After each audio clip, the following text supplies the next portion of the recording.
Baik, assalamualaikum warahmatullahi wabarakatuh. Selamat berjumpa lagi dengan Bapak di sini ya, di Sepat Radio channel Fisika.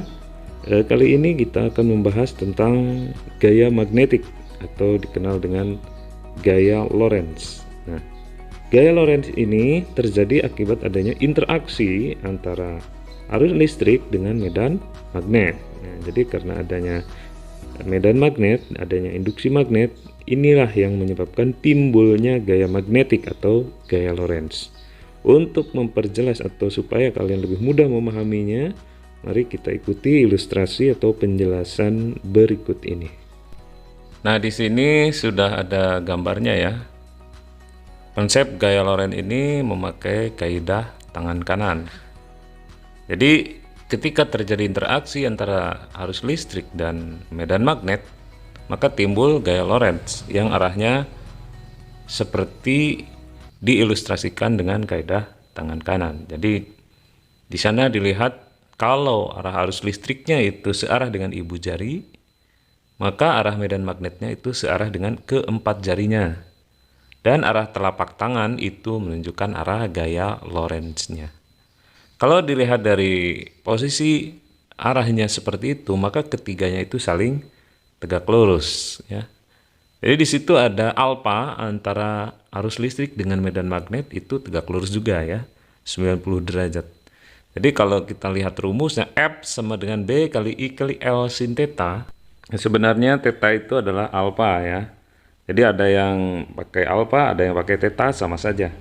Jadi alfa atau theta itu adalah sudut yang diapit antara induksi magnet dan arus listrik. Jadi tetanya berapa, sudutnya berapa nanti tergantung soalnya. Tapi di sini ketiganya kan saling tegak lurus. Bisa dikatakan tetanya atau alfanya itu 90 derajat. Jadi kalau sin 90 derajat itu kan sama dengan 1 ya. Hingga rumusnya itu sebenarnya hanya cukup F sama dengan B kali I kali L saja. F sama dengan Bill gitu aja ya cara menghafalnya. Kemudian untuk theta nanti tergantung kepada soalnya. Nah, kalau misalkan di soalnya ada tetanya ya dikalikan dengan sin theta. Tapi kalau di soalnya tetanya 90 derajat ya nggak usah dikalikan sin theta karena sin 90 derajat kan sama dengan 1. Cukup dikalikan antara B dengan I dan L saja. Nah, mungkin itu ya untuk penjelasan atau pemaparan mengenai gaya Lorentz ini, baik itu arahnya ataupun persamaannya. Dengan membaca sendiri pun ini sangat mudah untuk dipahami ya. Di situ sudah dijelaskan arah-arahnya ya. Coba dibaca, dengan L adalah panjang kawat dan theta adalah sudut apit antara arus listrik dan arah induksi magnet, maka arah gaya magnetnya itu ditunjukkan dengan ketentuan sebagai berikut.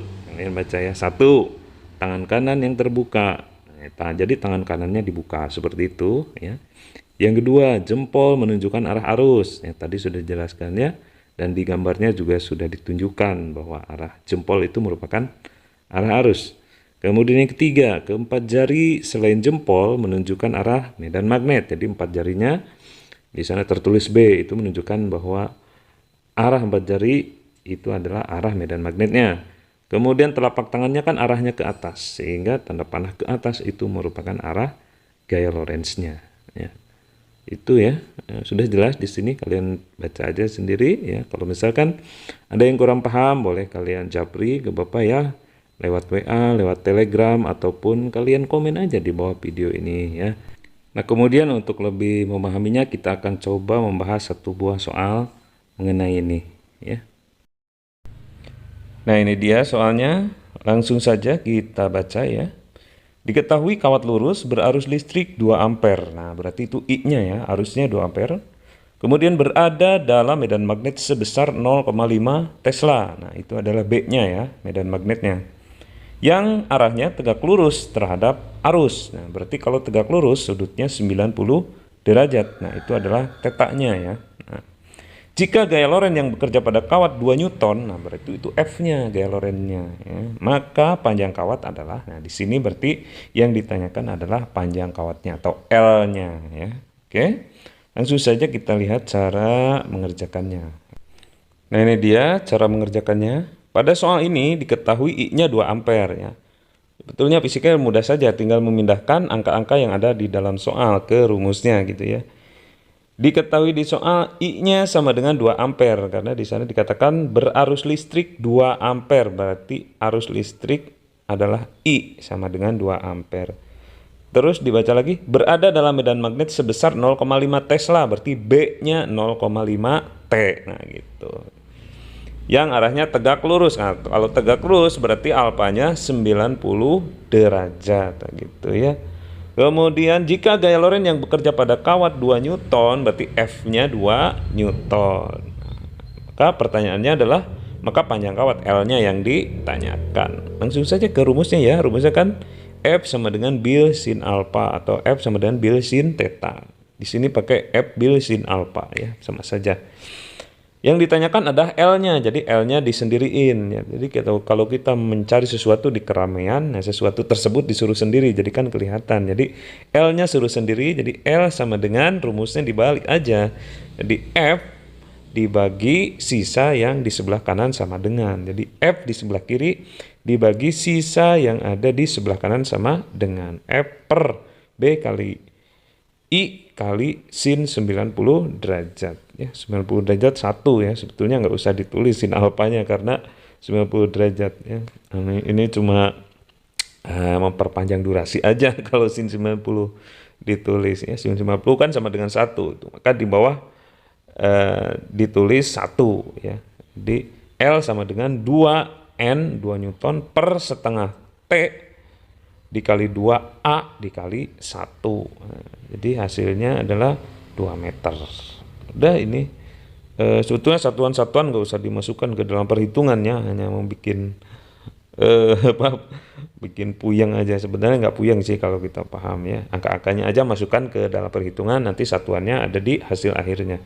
Karena di sini yang ditanyakan adalah panjangnya, maka satuannya adalah meter. Hasilnya adalah 2 meter. Hasil dari 2 dibagi setengah kali 2 ya. Setengah kali 2 kan 1. Jadi 2 bagi 1 sama dengan 2 meter. Nah, gitu.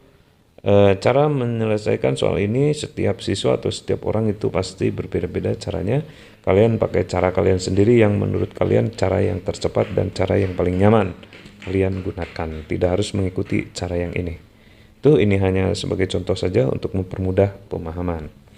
Oke, kita ke soal berikutnya ya.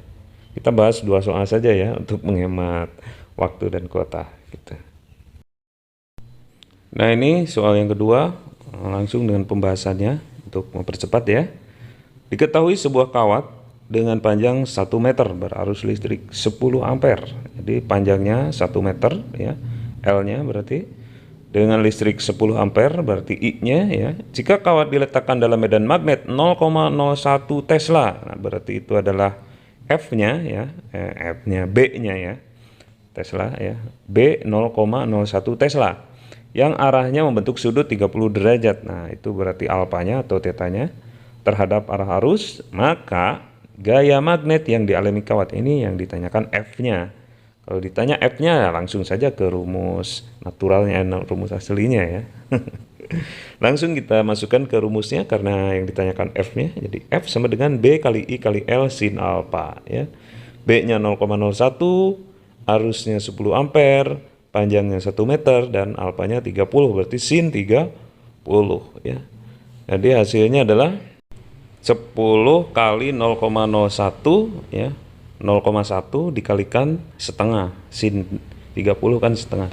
Di sin 30 kan setengah dikalikan 0,1, hasilnya adalah 0,05 Newton. Jadi jawabannya adalah yang A. Cara mengerjakan ini ya banyak caranya ya, setiap orang bisa berbeda caranya.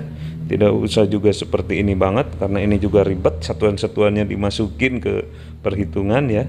Cukup kalian masukin angka-angkanya saja, apalagi kalau soal UTBK atau soal yang asli kalian sedang mengerjakan soalnya, sebetulnya nggak usah ada kotretan ya. Kalau kalian sudah paham, cukup di dalam kepala ngitungnya bisa langsung ketahuan jawabannya itu ya. Oke, makanya setiap orang bisa memiliki cara yang berbeda untuk mengerjakan sebuah soal sesuai kenyamanannya masing-masing ya. Mungkin itu ya yang perlu dibahas, cukup 2 soal saja untuk nanti kalian sebagai bekal untuk mengerjakan soal tugasnya. Oke, mudah-mudahan mudah dipahami. dan dimudahkan segala urusannya. Wassalamualaikum warahmatullahi wabarakatuh.